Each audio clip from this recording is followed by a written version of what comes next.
Et c'est ce que je dis toujours, je suis ni de droite ni de gauche, je suis du côté des opprimés.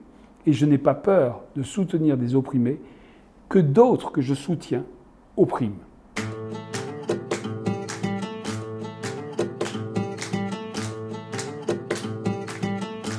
Je suis un enfant de Marseille, un fils d'immigrés, donc un Marseillais, donc du coup, algérien, d'origine sahraoui, et je suis arrivé à Marseille à l'âge de 6 mois.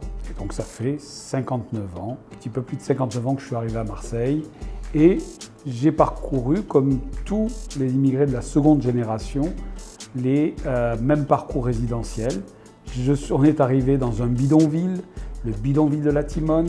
De ce bidonville, nous avons été transférés en 62, au moment où les événements étaient encore très chauds en Algérie. Et on nous a transférés avec l'armée dans une cité d'urgence pour pacifier aussi les bidonvilles qui étaient pour eux à l'époque un lieu de résistance du FLN sur le territoire français. Et on nous a transférés à la cité Bassins. Cité Bassins, une cité d'urgence dans laquelle on se retrouvait pratiquement que des Algériens, Chaouis, Kabyles, quelques Sahraouis, et puis des familles gitanes. Et on ne sait pas beaucoup, mais les familles gitanes de Marseille sont pour un certain nombre d'entre elles des pieds noirs qui venaient avec nous d'Algérie, de cette cité d'urgence. Nous avons été ensuite, dans les années 70, habités dans une cité HLM, dans le 13e arrondissement, là où on a construit beaucoup de cités HLM à Marseille, parce que quand vous allez dans le 13e, 14e, c'est là où le taux de logement HLM et de cité est le plus concentrationnaire. Je crois qu'on est autour de 47%, voire 50% dans certains secteurs de logements HLM. Ensuite, comme beaucoup de jeunes Marseillais, ça a été le centre-ville. J'ai vécu dans toutes les rues dont on parle aujourd'hui encore et qui effraient. J'ai fait plein de petites choses, mais j'ai surtout rapidement travaillé comme animateur du mercredi et de colonies de vacances et de classes vertes, etc. Et donc j'ai beaucoup été dans l'animation du mercredi. L'été, j'étais dans les colonies de vacances. L'hiver, j'étais en classe verte. Et entre-temps, j'essayais d'aller au lycée, puis la fac. Très très vite, les choses se sont transformées parce que de l'animation, je suis devenu très vite éducateur de rue. À 20 ans, j'étais éducateur de rue dans les rues du centre-ville de Marseille. Et là, un des premiers boulots en tant que travailleur social dans la rue, l'idée c'était de mettre en place ce qu'on appelle la prévention naturelle, c'est-à-dire des équipements pour les habitants. Et donc j'avais créé le centre social Belzins à l'époque en tant qu'éducateur. Donc j'avais monté ça, on avait monté aussi des choses qui avaient un rapport avec le logement, une association qui s'appelait l'AMPIL, Action méditerranéenne pour l'insertion par le logement, pour nous occuper en particulier des hôtels meublés de Marseille. Dans le centre-ville de Marseille et dans le secteur de Belzins, qui est, on va être clair, qui est la goutte d'or marseillaise, mais la goutte d'or, c'est le quartier arabe de la ville, c'est le quartier de l'immigration, c'est le quartier des bains-douches, des hammams, c'est le quartier où si on veut manger un couscous ou je sais plus, je ne vais pas parler en francs, mais à quelques euros, c'était là qu'on allait et c'est encore là qu'on va.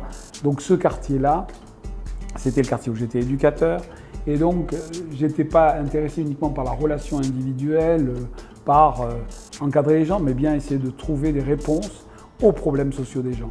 Il fallait aussi que les questions de société soient réglées notamment par les questions de droits des gens et par les questions de collectif et de communauté.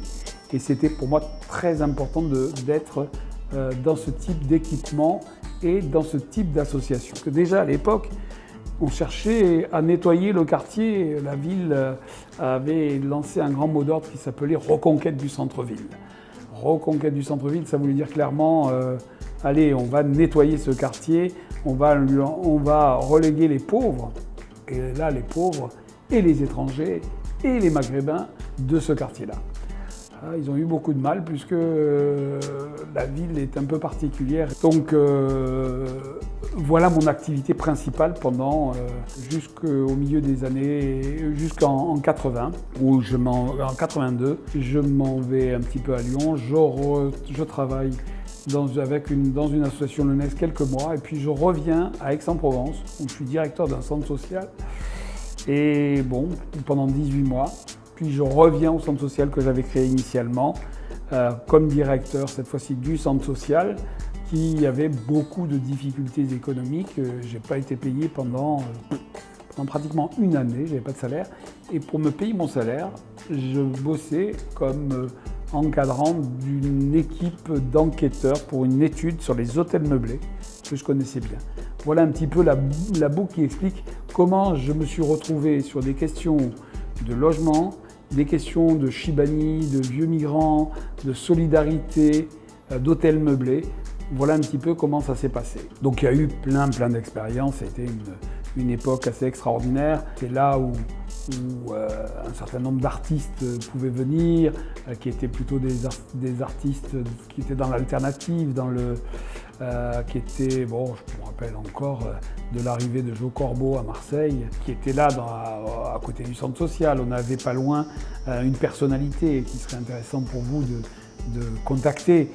C'est Tom le Rasta, je ne sais pas si vous connaissez, c'est un tailleur Rasta qui est à la rue des Petites Maries, qui est là depuis, je crois qu'il est maintenant très âgé, mais on a l'impression qu'il est encore tout jeune, avec une énergie incroyable. Donc Tom le Rasta, avec Tom le Rasta, on a fait un certain nombre de fêtes sur le jardin Vingtaine, dans ce quartier-là, et des fêtes, on a fait les anniversaires de la mort de Bob Marley. C'est là où se réunissaient des groupes aussi politisés, puisque dans les années 80, je rappelle qu'il y avait l'avènement de l'extrême droite et de Le Pen en France entre 84 et 90.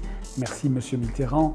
Et donc est né à peu près dans ce lieu-là le groupe antifasciste aussi. Et en parallèle, j'étais aussi très engagé puisque j'étais parmi ceux qui ont participé à la création de Radio Galère. Radio Galère qui était à l'époque et qui l'est encore aujourd'hui, une radio alternative, mais aussi une radio qui donne pas, qui fait que c'est la radio des personnes les plus rejetées. La personne, c'est la voix des sans-voix.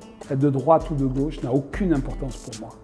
L'important, c'est sa posture, c'est à l'égard de savoir si on est du côté de ceux qui souffrent ou de ceux qui profitent, de ceux qui sont discriminés, ou de ceux qui discriminent. Donc moi, mon camp est clair, et c'est ce que je dis toujours, je suis ni de droite ni de gauche, je suis du côté des opprimés. Et je n'ai pas peur de soutenir des opprimés que d'autres que je soutiens oppriment. Je dis clairement, je prendrai un exemple tout bête, lorsque des Roms sont attaqués par des familles d'origine maghrébine, des quartiers nord, donc populaires, je serai du côté de celui qui est attaqué, agressé pour ce qu'il représente ou pour ce qu'il est ou pour ce qu'il a fait. Donc soyons clairs, la question n'est pas une question communautaire, ce n'est pas une question de religion, c'est une question de situation de chacun. Et c'est la dignité des personnes qui m'importe, c'est pas sa couleur de peau, c'est face au racisme, au fascisme, c'est ça qui fonde aujourd'hui tous les combats que j'ai menés sur le plan professionnel, sur le plan militant. Effectivement, mon expérience, c'est dans le social, mais ça a été aussi beaucoup dans le logement. Le logement, pourquoi ? Parce que la pire des exclusions qu'on fait à quelqu'un, c'est le logement. Pourquoi ? Parce que le logement, c'est le foyer. C'est ce qui représente l'identité même de vie de la personne. Pas l'identité de la personne, mais l'identité de vie. Quand on enlève une maison, c'est comme quand on enlève un escargot sa coquille.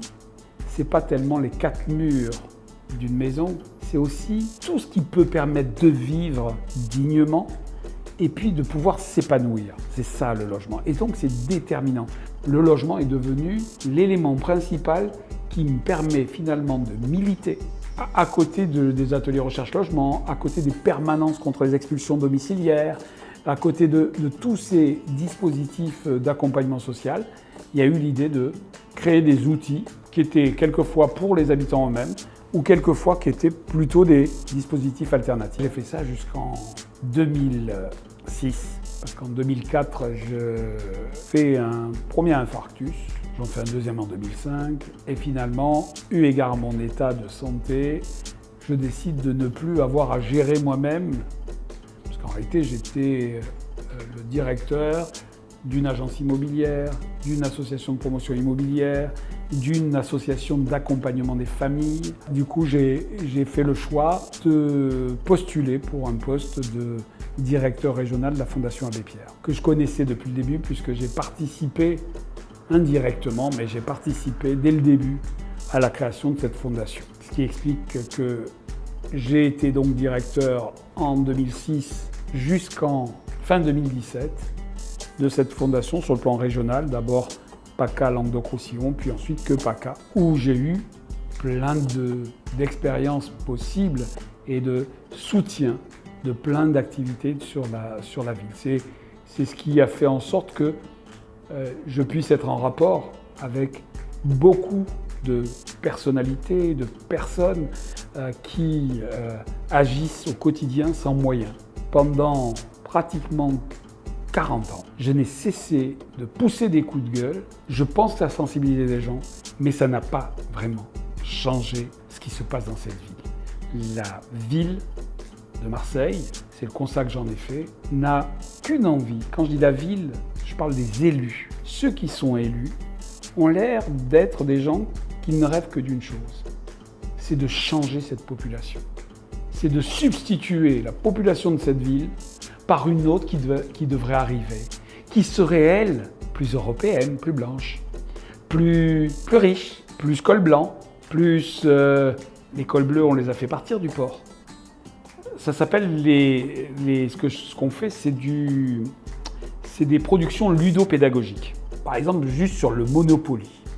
Le Monopoly historique, lui-même était un élément de contestation en réalité au début. Les gens ne le savent pas, mais le gars qui a conçu ça, c'est un gars qui s'est retrouvé au chômage en 1929, je crois, dans la Grande Dépression. Il s'est retrouvé au chômage et c'était pour dénoncer le monopoly de l'argent et du patrimoine. Et donc le gars, il fait ça, il en vend que quelques-uns. Mais en réalité, à l'origine, c'était pour dénoncer le monopole. C'est pour ça que ça s'appelle Monopoly déjà. Pourquoi Monopoly? Mais c'est parce que et derrière, il a été racheté par Parker. C'est Parker qui l'a racheté. Parker, il a dit ouais, je te rachète. Lui, il a pratiquement gardé intact. Il n'a pas changé grand-chose. La prison, parce que aller en prison, par exemple. C'était pour lui le fait qu'il y avait toute une série de significations. Le problème, c'est qu'il n'a pas écrit dessus, il a juste fait son jeu. Et finalement, il n'a pas gagné grand-chose puisqu'il l'a vendu à Parker. Et c'est Parker, qui est devenue multinationale et qui vend encore aujourd'hui des trucs, qui a le monopole sur le Monopoly, alors que lui, il a gagné 3 fois rien. C'est le fait qu'il y a eu la rue d'Aubagne d'une part, où il y a eu 8 morts. Et ensuite, pendant une manifestation, dans les importantes manifestations sur ce genre de questions, une dame dans la manifestation criait « Il va falloir qu'ils arrêtent de jouer au Monopoly avec nos vies ». Et donc de là est née l'idée que finalement, c'est le bon moment pour sensibiliser sur le fait que des gens ne sont pas morts qu'à la rue d'Aubagne à cause du logement. Et qu'à Marseille, quel que soit le type d'habitat, et c'est ce que montre ce jeu, le jeu que j'ai fait, on montre que ce soit dans des bidonvilles, dans des hôtels meublés ou garnis du centre-ville, dans des cités HLM, dans des noyaux villageois, dans le centre-ville, dans les grandes copropriétés des quartiers nord de Marseille, on meurt à cause du logement. J'ai donc conçu un jeu qui s'appelle le Taudis Poly de Marseille. Et bien entendu, la personne qui porte le chapeau de forme est nécessairement quelqu'un qui ressemble à un maire, qui a d'ailleurs son écharpe tricolore. Donc voilà un petit peu le jeu. Le jeu, il voulait juste signifier que, en partant de bases réelles, on peut être pire que la fiction. Le Taudis Poly est constitué d'une revue de presse réelle sur ce qui s'est passé à Marseille dans les 10 dernières années, sur un certain nombre de bâtiments, de logements ou de bidonvilles ou de squats sur lesquels j'ai travaillé. Boum, boum, boum.